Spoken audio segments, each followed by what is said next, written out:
사람들은 자신이 하는 일을 알고 있습니다. 종종 그들은 자신이 하는 일을 하는 이유를 알고 있습니다. 그러나 그들이 하는 일이 어떤 영향을 미치고 있는지는 모릅니다. 권력이 있는 곳에 저항이 있다. 놀라운 것은 우리 사회에서 예술이 개인이나 삶이 아닌 사물에만 관련된 것이 되었다는 사실입니다. 그 예술은 전문화되거나 예술가인 전문가에 의해 이루어지는 것이다. 하지만 모든 사람의 삶이 예술 작품이 될 수는 없었을까? 왜 램프나 집은 예술품이면서 우리의 삶은 아니어야 합니까? 나는 예언자가 아닙니다. 내일은 한때 벽이 있던 곳에 창문을 만드는 것입니다. 지식은 알기 위한 것이 아니다. 지식은 가공하기 위한 것이다. 당신이 다른 사람들과 같지 않다면 당신은 비정상이고, 당신이 비정상이라면 당신은 아픈 것입니다. 남들과 같지 않음과 정상적이지 않음과 아프다는 이 세 가지 범주는 사실 매우 다르지만 같은 것으로 축소되었습니다. 나는 책을 쓰는 것이 최종 결론이 될 것이라는 것이 아니다.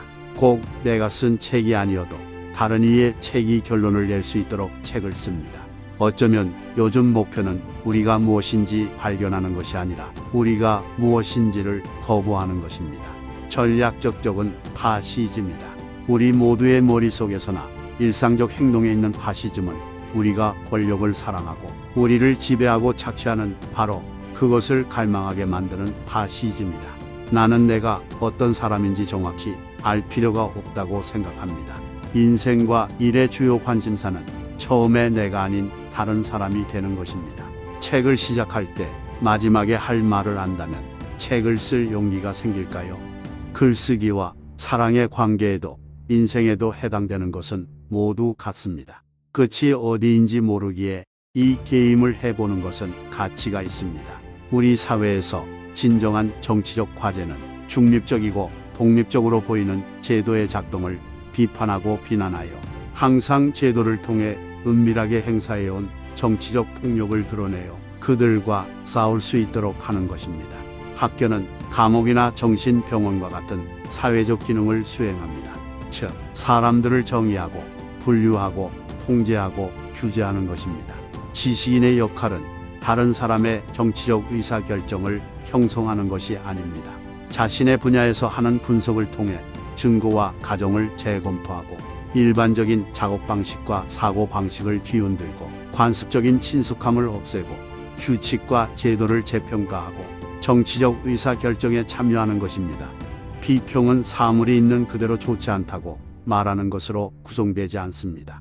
비평은 수용된 관행이 어떤 유형의 가정, 친숙한 개념, 확립되고 검증되지 않은 사고방식에 기초하고 있는지 확인하는 것으로 구성됩니다. 비판을 한다는 것은 지금은 너무 쉬운 행동을 더 어렵게 만드는 것입니다. 자유를 발견한 계몽주의는 규율도 발명했습니다. 욕망은 자연 그 자체로 인간에게 주어진 것인데 어떤 욕망이 자연에 반할 수 있겠는가? 상상은 현실에 대한 부정이나 보상으로 현실에 반대하여 형성되는 것이 아니라 책에서 책으로 반복과 논평의 틈에서 기호들 사이에서 성장한다. 상상은 책들 사이의 간격에서 태어나고 형태를 취한다. 이것을 바로 도서관의 현상이라고 합니다.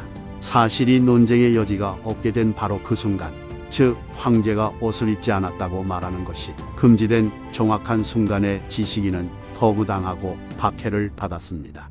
지식 영역과 상관관계가 없는 권력관계도 없고 동시에 권력관계를 전제하지 않고 구성하는 지식도 없다. 그러나 죄를 지은 사람은 처벌 대상 중 하나일 뿐입니다. 형벌은 무엇보다도 다른 사람, 특히 잠재적으로 죄를 지은 모든 사람으로 향하기 때문입니다. 가시성은 함정입니다.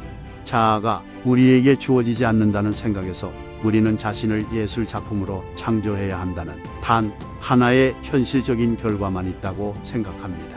싸우는 대상이 가증스러운 것일지라도 슬퍼해야만 전투를 할 수 있다고 생각하지 마십시오. 개인은 권력 행사에 의해 장악되는 미리 주어진 존재가 아니라는 것이 저의 가설입니다. 자신의 정체성과 특성을 지닌 개인은 신체, 다양성, 움직임, 욕구, 힘에 대해 행사되는 권력 관계의 산물입니다. 정의는 항상 스스로에게 질문해야 합니다. 마치 사회가 자신과 제도에 대한 작업을 통해서만 존재할 수 있는 것과 같습니다. 죽음은 오래된 비극적 천국을 떠나 인간의 서정적 핵심, 즉 인간의 보이지 않는 진실, 보이는 비밀이 되었습니다. 당신은 다시 한번 자신의 입장을 바꾸고 당신에게 주어진 질문에 따라 당신의 태도를 바꾸고 그 이의제기가 실제로 당신이 말하는 태도를 겨냥한 것이 아니라고 계속 말할 것인가요? 또한 다시 한번 당신이 비난받은 것이 아니라고 주장할 것인가요? 당신은 이미 다음 책에서 당신이 다른 곳으로 튀어나와 내가 여기 아니에요, 다른 곳에서 웃고 있어요라고 하는 것처럼 주장할 수 있는 탈출구를 준비하고 있습니까? 내가 글을 쓰는데 그토록 많은 수고와 즐거움을 감수하고 다소 떨리는 손으로 내가 모험을 떠날 수 있고 내 담론을 움직일 수 있는 미로를 준비하지 않았다면, 내가 나를 잃어버리고 마침내 다시는 만날 필요가 없는 눈앞에 나타날 수 있다면 내가 그렇게 끈질기게 내 임무에 충실할 것이라고 상상할 수 있겠습니까? 얼굴을 숨기려고 글을 쓰는 사람은 나뿐만은 아닐 것이다. 내가 누구인지 묻지 말고 그대로 있으라고 요구하지 마십시오. 우리의 글들이 올바른지 확인하는 것은 관료와 경찰에게 맡기십시오. 적어도 우리가 글을 쓸 때 그들의 도덕적 판단을 우리에게서 떼어 던져주세요.